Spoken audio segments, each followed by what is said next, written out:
Hello, viewers, and welcome to another episode of Reminiscences. Our guest today is Alhaji Mohammed Ibrahim, who is, I think, both a veteran journalist and a versatile one, because he trained as a journalist in the London School of Journalism and the BBC, but has worked in Federal Radio Corporation of Nigeria and the NTA. And indeed is the only person I know who was DG of both major federal media institutions. At the same time, he has served in various capacities and was at one point chairman of both the Triumph Publishing Company in Kano and the new Nigerian newspapers here in Kaduna. Right now, he occupies the traditional title of Makaman and the district head of Kanya, Babba. Ringim. Right now, he's retired and he's a traditional title holder of Makaman, Ringim, and the district head of Kanya, Babba. So you're welcome to the program. I will let you do more of the introduction. This is just a snippet by starting to ask you about I know you're born in Kanya, Babba. That's why it all started. Can you take us back to that period? Well, I was born in Kanya, Babba in September 1948. 41. And there was no primary school or elementary school at that time in Kanya, Babba. So I had to, when I reached school age, I had to go to Babra, which was and still is the district headquarters or headquarters of our local government. And that's where I started my elementary school in 1948. We finished in 1951. We went to take common entrance examination to Kano Middle School, which is now Ringim College.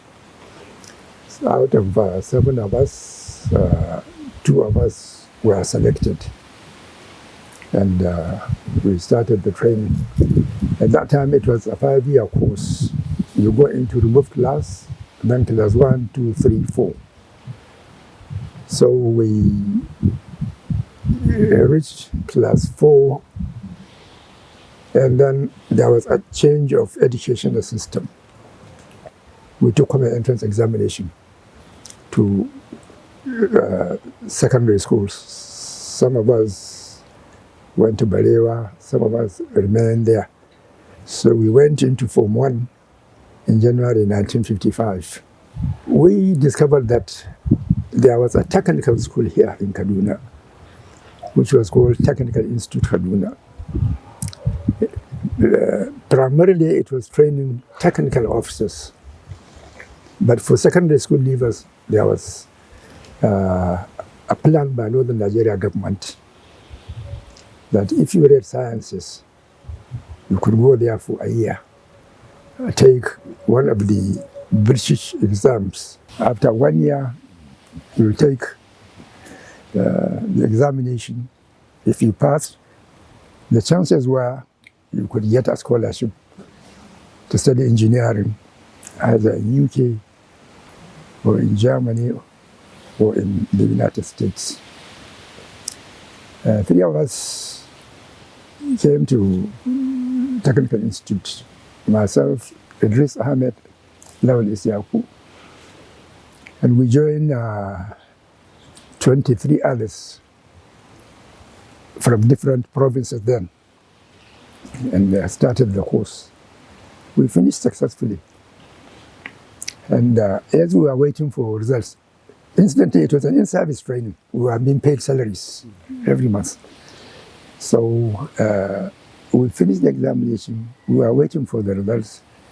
Then I discovered that the Nigerian Broadcasting Corporation was recruiting staff. I was curious, so I applied as a program assistant. which is quite a deviation from, from engineering. Yes. Yes. What curiously, here's the chat. I was successful. Right.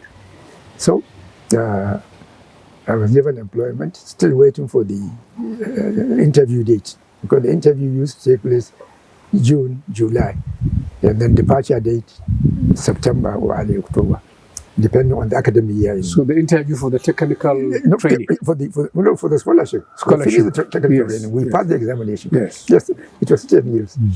So I was given a job, and I started. And I discovered that I did not need to go to do any engineering or whatever training. But Idris Ahmed went to the interview. He got the scholarship to UK. Lawal Isiaku said he was not interested in going to any country. He would like to go to ABU, technical education. To become a school teacher, he said yes. They are lucky.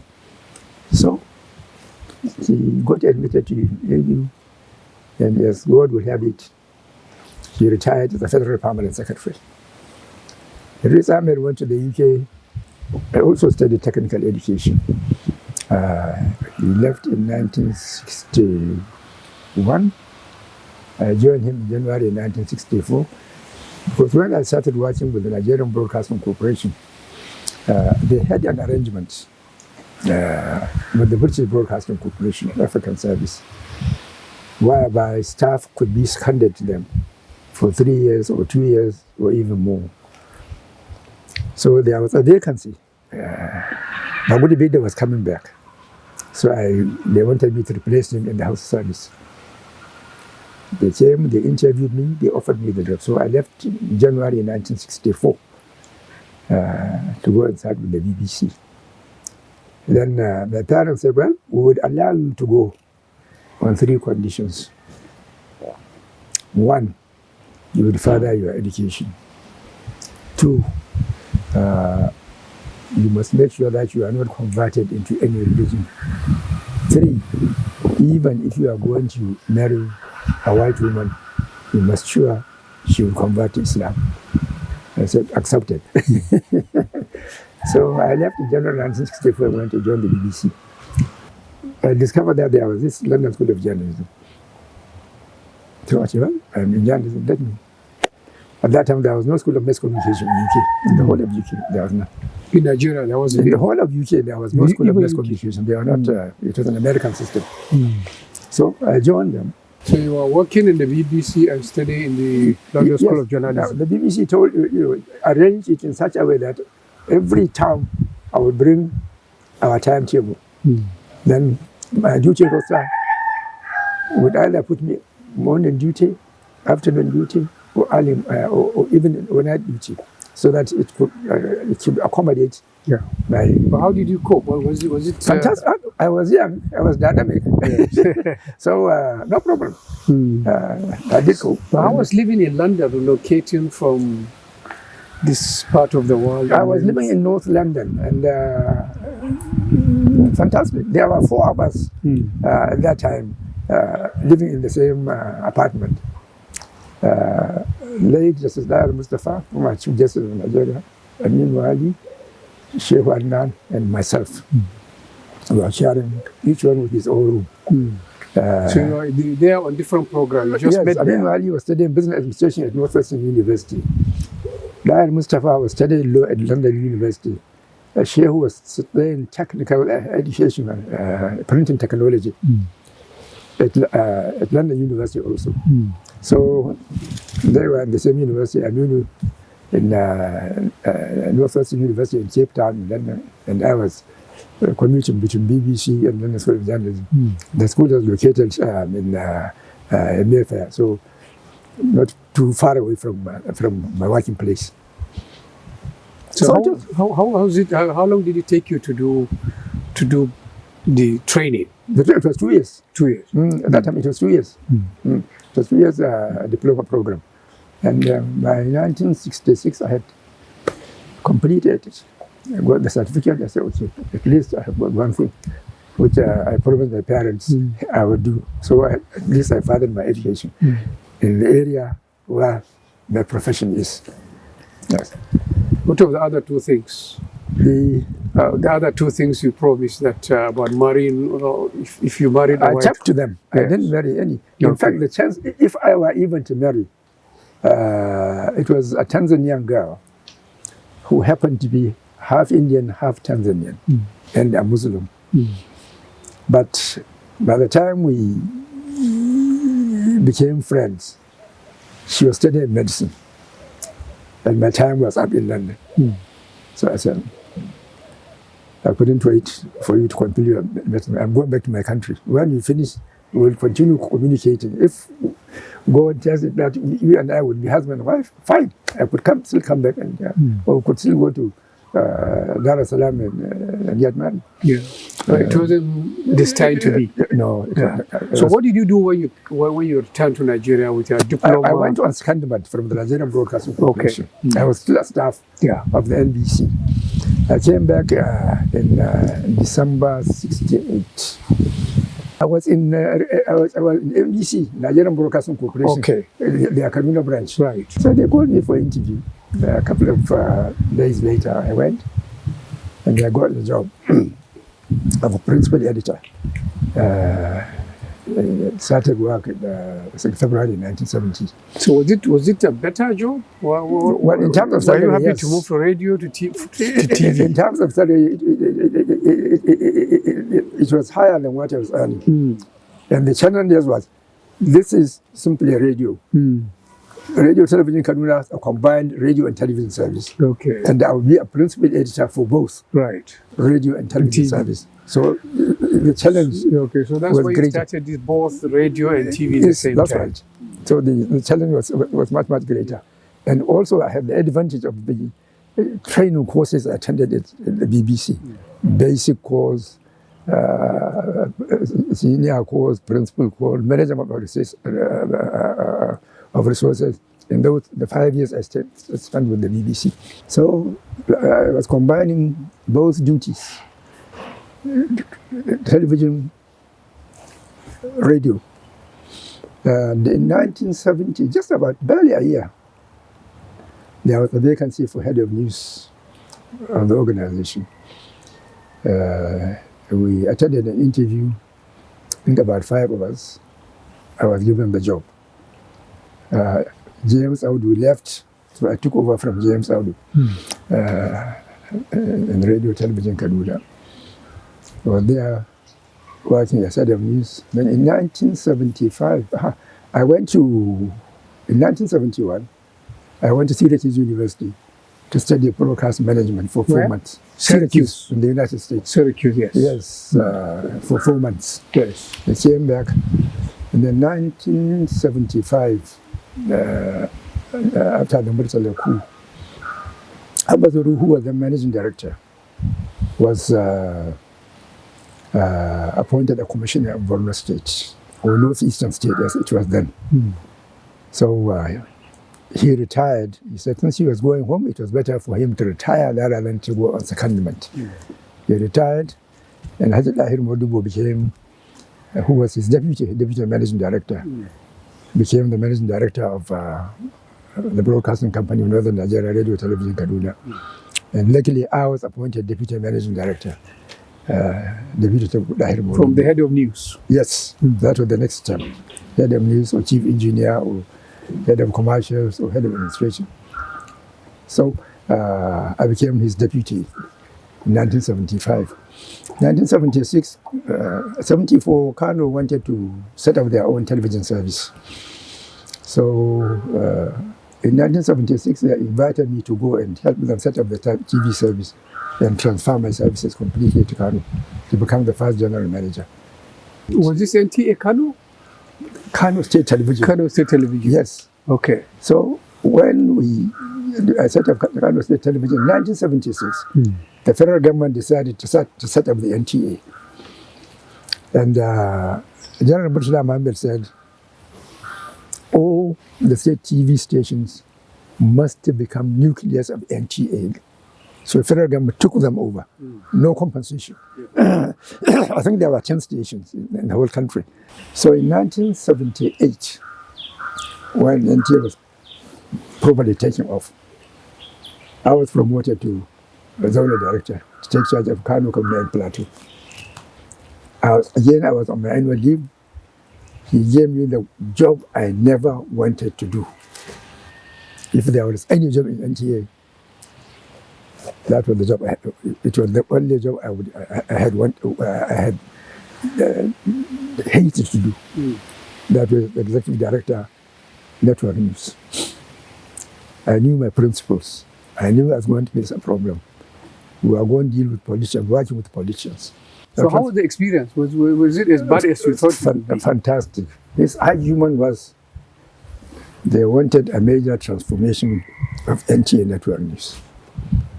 And, well, I can easily take the credit because I was the one who put it on this kind of footing they are now. Strong news system, strong sports system at that time, and strong political coverage, and this and that. So I took over NTA Network News. Within 2 years, the NPN government decided that if Vincent Maduka remained there as DG, I remained in Network News, there were problems with the 1983 elections. So we had to be moved out.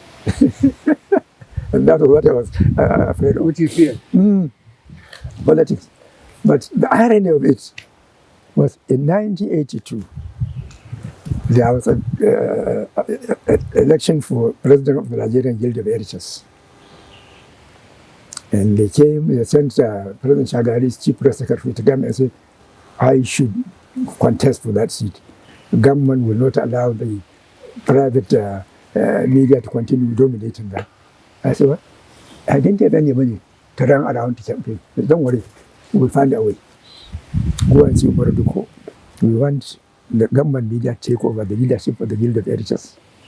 So I've decided you would stand as president, we'll give you all the financial support you require. Then Agwese from New Nigerian Papers would be the secretary. I said, but we are both Northerners. They said, yes. That's what we wanted. Okay. It happened. It happened. The convention took place in Mina. We went there. We got elected. And then who was then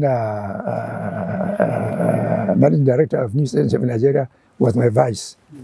Onyema Ugochukwu was the editor of the Daily Times. Blah, blah, blah, blah. Completely dominated by government. So, but why did you need really a lot of money to campaign for that post? To travel around. Okay, I logistics. couldn't sponsor myself. To travel around the country, Lagos, Ibadan, campaign. Blah, blah, to campaign, yes. Even paying for transportation was a big problem. But you didn't have to give your colleagues money. No. That was the most interesting thing. We went, discussed, argued, and they supported us. And so tell me about your raw period as executive director news. We know that is a very sensitive position. And we know there were hawks like Umaru Diko, you mentioned his name, who really wanted a certain kind of coverage for the federal government. So was that difficult? I mean, I'm surprised. They thought, or they believed, that NTA was not sympathetic to the policies of the NPN. But my argument is, my training taught me to be balanced, objective, truth, not to do propaganda. So that was what that was our greatest problem with them, both the DG and myself. Were there cases where you clashed with them? Oh, yes, you didn't want quite to a number. Quite a number. So in 1982, they decided Mr. Maduka and myself must be pushed out of NTA.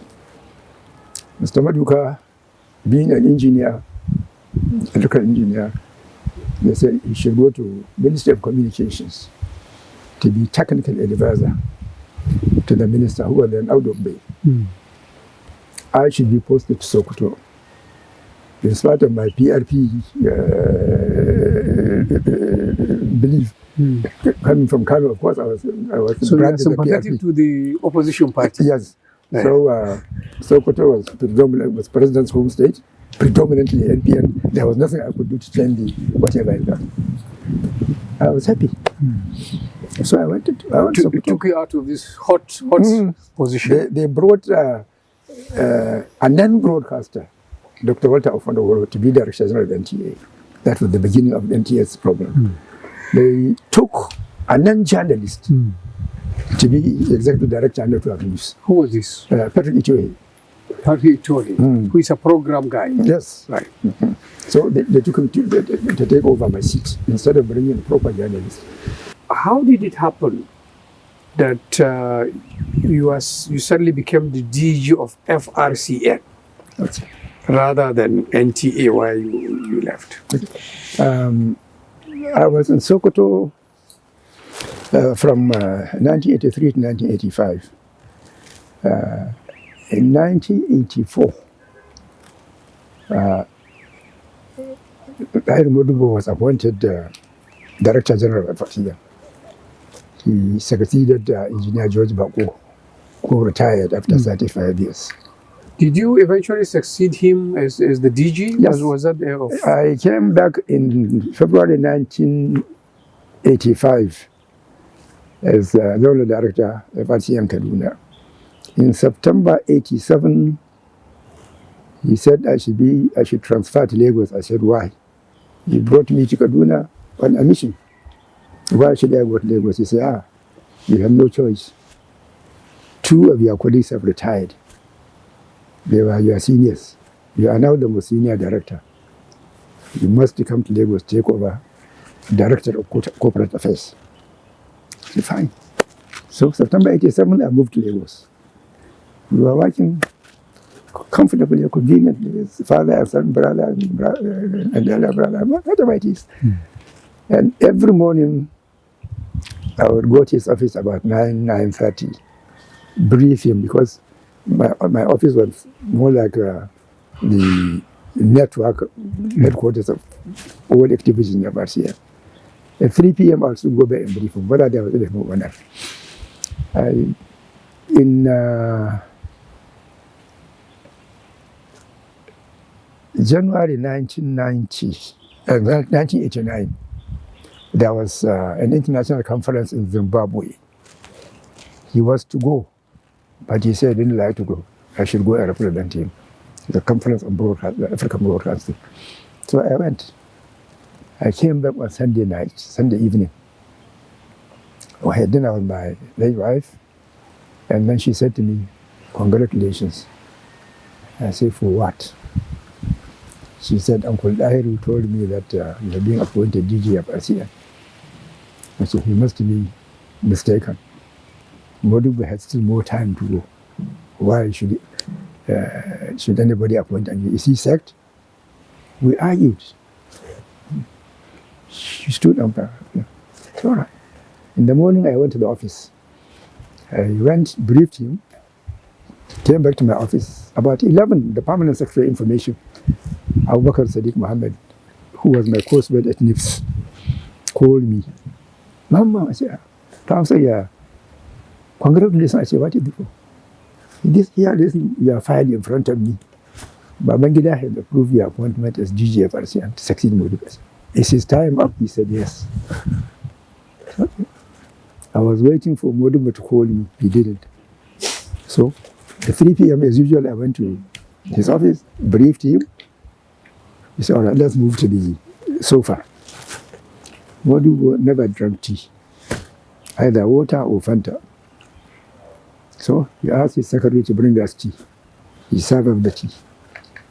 As we were drinking tea, he put his hand in his pocket as if he was bringing out money to give me. And he said, congratulations. I said, what is it for? You are succeeding me. Where is your letter? He's already initiated it. The letter was with him already? It was already with him. He initiated it. Because you didn't even give me a warning. He said, no, there was no need. Supposing the president refused to approve the recommendation, I would be a liar. What kind of man was Dahiru Boboy? A lot of stories about him. I think he is the most authoritative person in radio broadcasting in this country. He was married to radio, day, night, in his sleep, in everything. Two, a man of great integrity. And whatever you are doing, he was looking, taking note.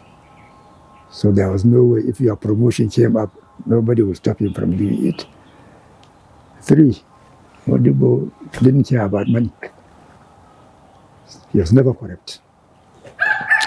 And one of the things I learned from him is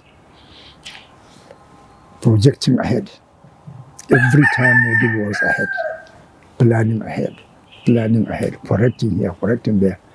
Tell us about this period of controversy in FRCN where Obasanjo, you're an insider, Obasanjo kind of took it over. He didn't want it to be like a northern broadcasting station.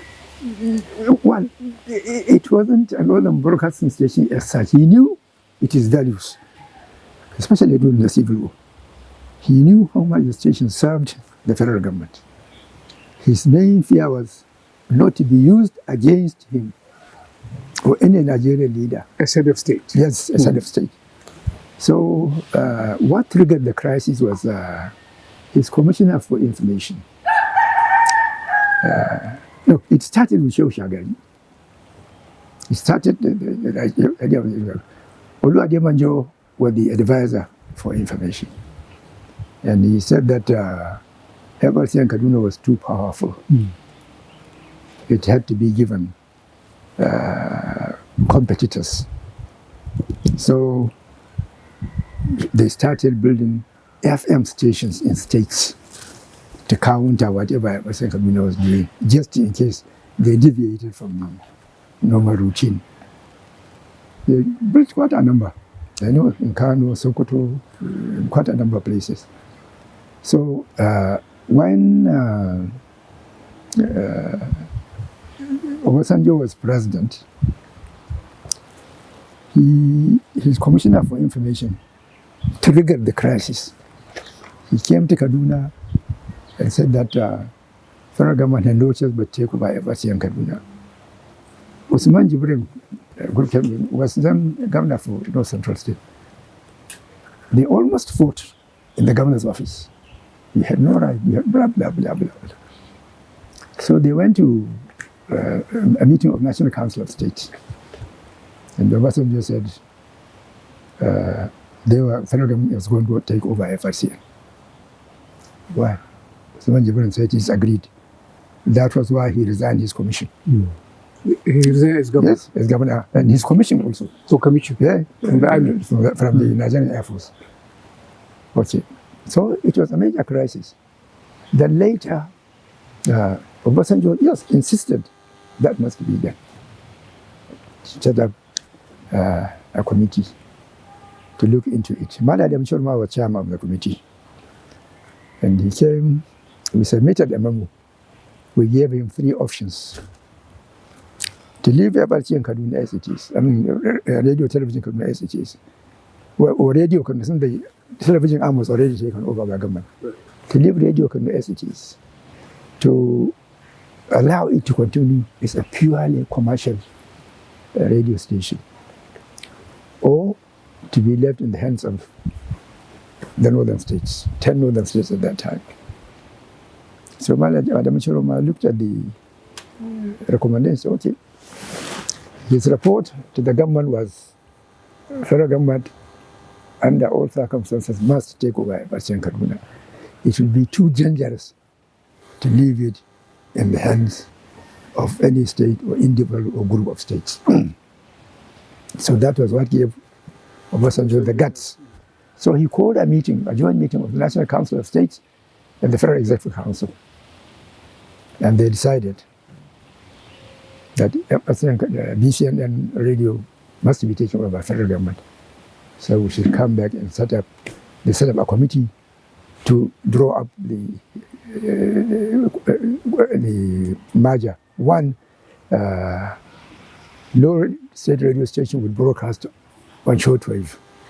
So it means Ibadan, Jos, and Enugu had to surrender their shortwave transmitters. They are only allowed medium wave or FM. That was how we came and met and submitted the proposal for 6 zones for the whole 3 zones for the whole country, and that's how FRCN was born in 1977. So do you think from then FRCN, I mean, Radio Kaduna became something different from what it used to be? It became stronger and more professional. And their problem was financing. When they were taken over, they still were collecting money from the states, which they hadn't paid. So that helped them to develop and expand their services. Kanuri, Fulfulde, Nupi, Hausa and English. So the base was made stronger from funds. So its main problem right now is poor funding. They are not getting enough money to run the services. Yes. You are also DG of NTA. I believe you lasted long there, 91 to 96. How different was that from being DG of radio? FSI? It's very interesting. I was in my office one afternoon. Tony Momo was the Minister for Information. He called me for a meeting in his office. I said, how long would it last?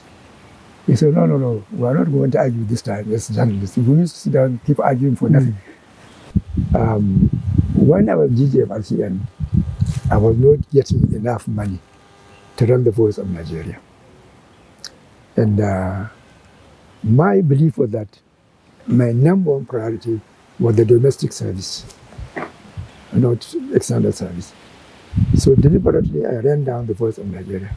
And I went and told the authorities that, look, you better separate FRCN and the Voice of Nigeria, because these are my reasons. You are killing FRCN domestic service.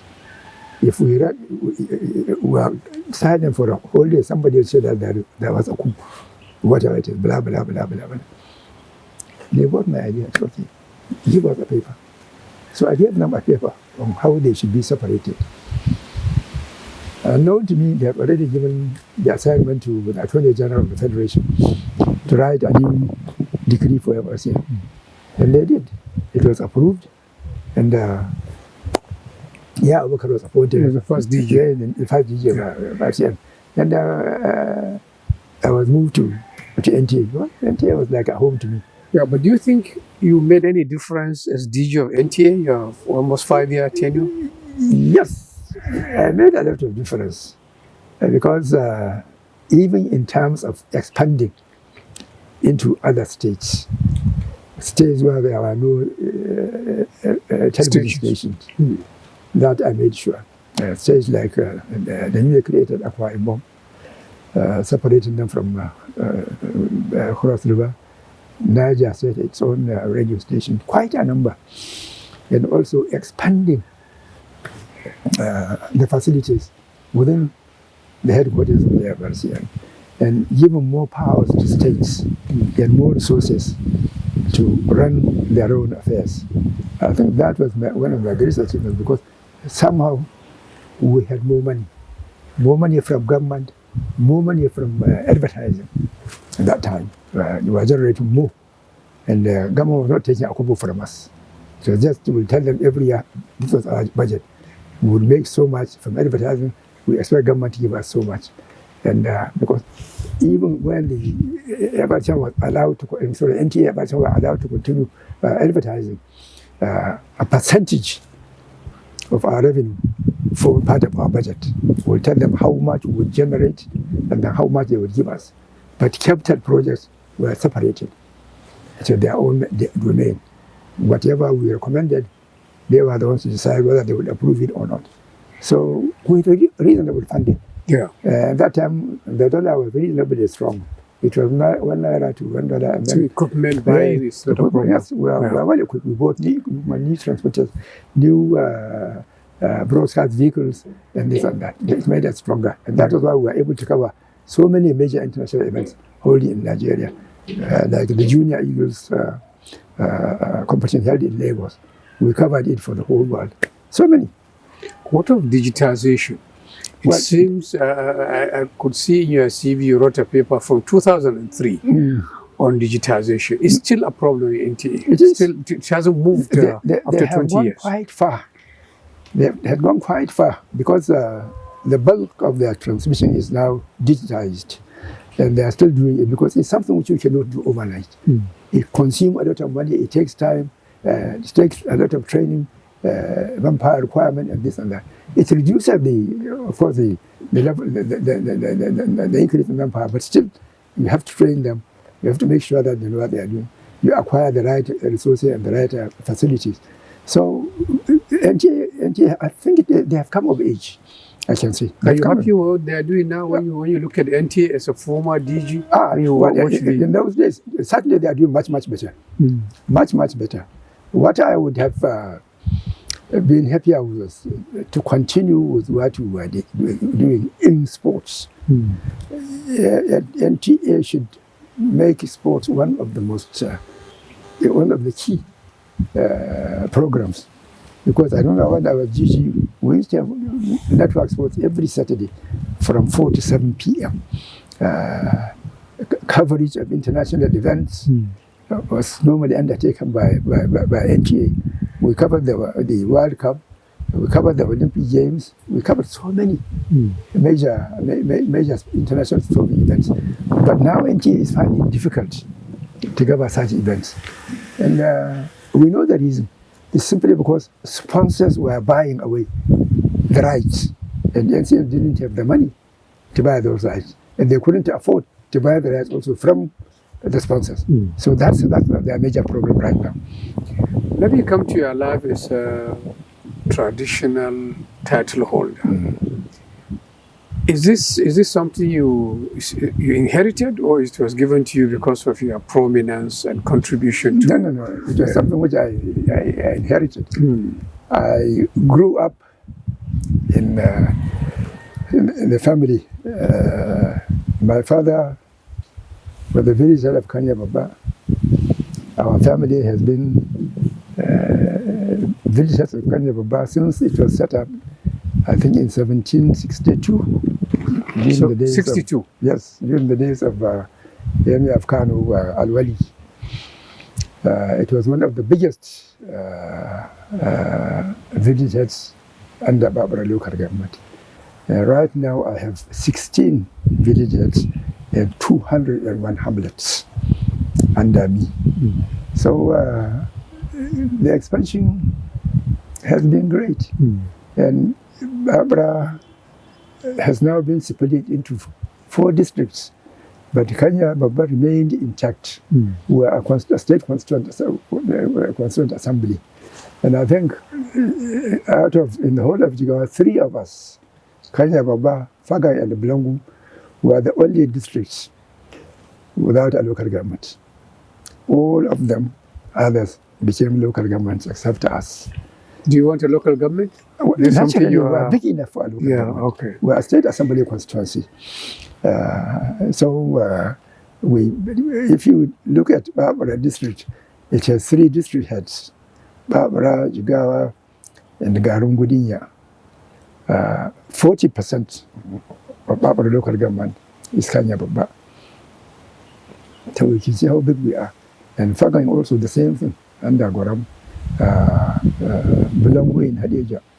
But we are hoping that the move the National Assembly is making to create more local governments. They were shocked when I told them that 3 of us were the only state assembly constituencies which are not local governments. Then they said, "You have solved our problem." I said, "Why?" There was too much demand for local government. We would make this as a basis that any local government without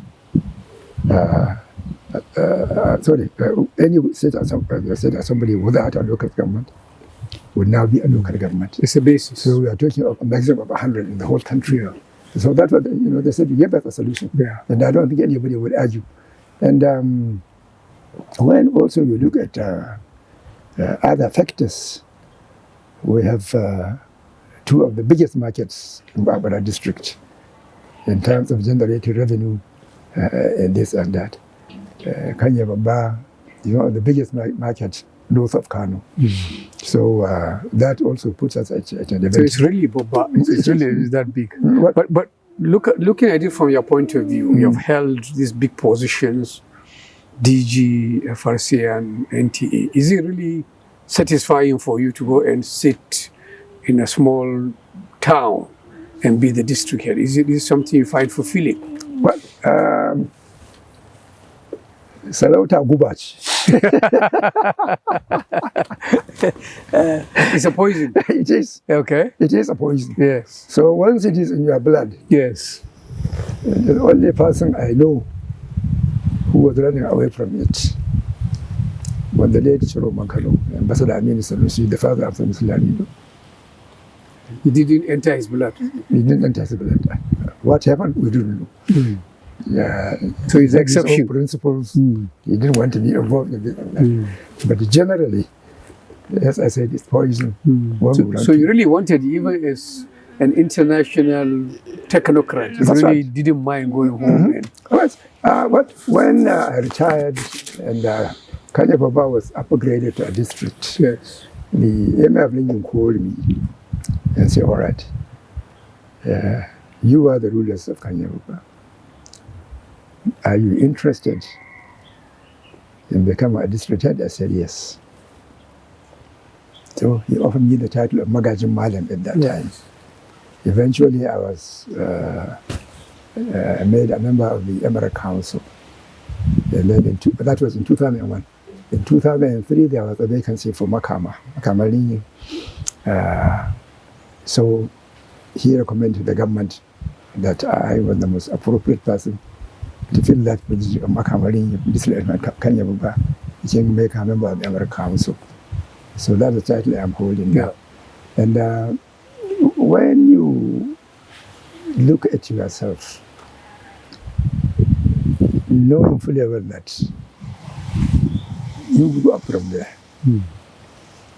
regardless of whatever contribution you might have made, you feel the urge that I could still do more if I happen to be living among them. And so that was the argument which I used and convinced myself to go and live within my own community and see how much I can help to enhance their development and progress. Tell us a bit about your private life. We all know that the wife you are mentioning has left you, has died a few years ago. Yes. How do you cope in the family life now? Well, it was a very, very difficult situation because sometimes I would go into the house, into my bedroom, looking for something. I didn't know where it is. Certain issues would come up. I had no idea how it was done or how she did it. These are some of the, because I remember when I was told she had an accident just around Makalpi, coming back from Kano. I was shocked, all right. But the shock didn't sink in me. Because the person who conveyed the information to me said that she had an accident, but she was taken to Makalpi General Hospital. I said, why should you be taken to the hospital when there was a view nearby? So, my driver and I went. Just before Jaji, his telephone rang. You are coming from Kano? No, Kaduna, I was in Kaduna. From Kaduna, yes. She did accident when she was coming from Kano. So his telephone rang. He picked up the telephone. Your driver? Yes. He just burst into tears. I said, what's the problem? Park. he part aside. He said, Auntie Babba died. I was crying. I said, okay, give me the key. I took over driving. I was myself. As we were approaching we were just about around Zaria Bridge, that flyover. Aminu Ali's daughter saw us and said, come back. So we came back. We didn't know what happened. Come back where? We were going to Makalfi. Yes. For they said that she was in Makalfi General Hospital.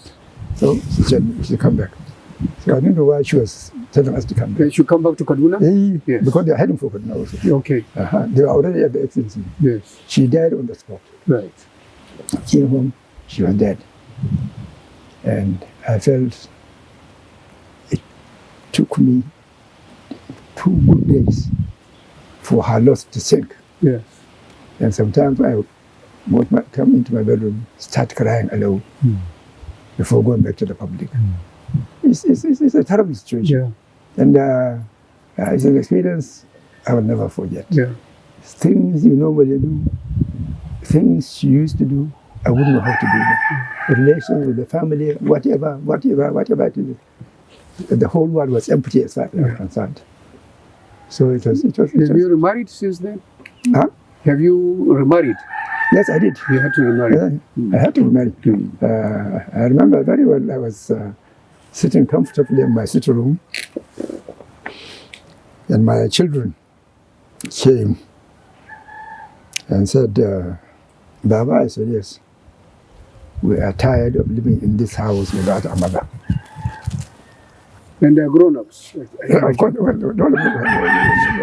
was outside the university at that time. I said, all right, so what do we do? We would like you to marry again, but under certain conditions. All right. They didn't tell me the conditions. This is how many years after the death of your... 2 good years. 2 years. So I don't know. They didn't tell me the conditions at that time. So I went to a friend's house, and I asked his wife. This was what my children told me. She just laughed. She said, Antarakia, why are you laughing? She said, they invited 4 of us for a meeting. Myself, Mrs. Yusuf Mohammed, Mrs. Duba, and one other woman, I can't remember her name. And they consulted us that they would like us to get married. They would like me to get married. But these were the conditions. So she said, all right, go and meet him, but be polite. Whatever you are going to tell him. So that's how they came. They expressed their desire, and they said that if I don't mind, they have a candidate. For the children? Yes, they have a candidate. They said the condition was, I shouldn't marry any woman younger than any one of us, or of their age. 2, I shouldn't marry anyone with so many children. They don't want any crisis. Anyone with children? They don't want, they don't want a crisis in the house and this and that. And what was the other? Another third condition. So they had a candidate, and they recommended my current wife. It's okay, no problem. So that was how they. And I remember very well, the mother of my late wife sent me a message from Ringim. I think it was her son, Umar, to tell me that what am I waiting for? Still remain a bachelor without getting married. I said, I'm taking my time. I'm not in a hurry. I don't want to get ready. Get married and then regret at the end of the day. So that was how I came over the problem of bachelorhood, if I may put it that way. Thank you, Alhaji Mohammed Ibrahim, for this insight into your very rich life. Thank you. And we wish you more time, more happiness to contribute to the community you had. Thank you very And much. viewers, thank you for joining us in this conversation. And I hope you join us another time in Reminiscences.